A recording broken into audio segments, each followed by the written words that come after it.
عرب جس کا چرچا ہے یہ کچھ وہ کیا تھا، جہاں سے الگ ایک جزیرہ نما تھا۔ زمانہ سے پیوند جس کا جدا تھا، نہ کشور ستا تھا نہ کشور کشا تھا۔ تمدن کا اس پر پڑا تھا نہ سایہ، ترقی کا تھا وہاں قدم تک نہ آیا۔ نہ آب و ہوا ایسی تھی روح پرور، کہ قابل ہی پیدا ہو خود جس سے جوہر۔ نہ کچھ ایسے سامان تھے وہاں میسر، کنول جس سے کھل جائیں دل کے سراسر۔ نہ سبزہ تھا صحرا میں پیدا نہ پانی، فقط آب باراں پہ تھی زندگانی۔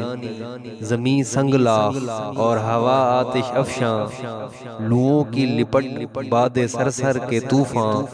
پہاڑ اور ٹیلے سراب اور بیاباں، کھجوروں کے جھنڈ اور خارے مغیلاں۔ نہ کھیتوں میں غلہ نہ جنگل میں کھیتی، عرب اور کل کائنات اس کی یہ تھی۔ نہ ماں مصر کی روشنی جلوہ گر تھی، نہ یونان کے علم و فن کی خبر تھی۔ وہی اپنی فطرت پہ طبع بشر تھی، خدا کی زمیں بن جتی سر بسر تھی۔ پہاڑ اور صحرا میں ڈیرا تھا سب کا، تلے آسماں کے بسیرا تھا سب کا۔ کہیں آگ بجھتی تھی وہاں بے محابہ، کہیں تھا کواکب پرستی کا چرچا۔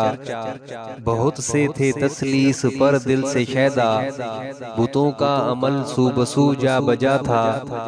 کرشموں کا راہب کے تھا سید کوئی، طلسموں میں کاہن کے تھا قید کوئی۔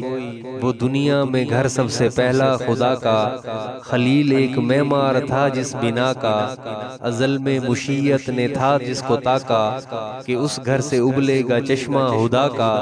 وہ تیرتھ تھا ایک بت پرستوں کا گویا، جہاں نام حق کا نہ تھا کوئی جویا۔ قبیلے قبیلے کا بت ایک جدا تھا، کسی کا حبل تھا کسی کا صفا تھا۔ یہ عزا پہ وہ نائلہ پر فدا تھا، اسی طرح گھر گھر نیا ایک خدا تھا۔ نہاں ابر ظلمت میں تھا مہر انور، اندھیرا تھا فاران کی چوٹیوں پر۔ چلن ان کے جتنے تھے سب وحشیانہ، ہر ایک لوٹ اور مار میں تھا یگانہ۔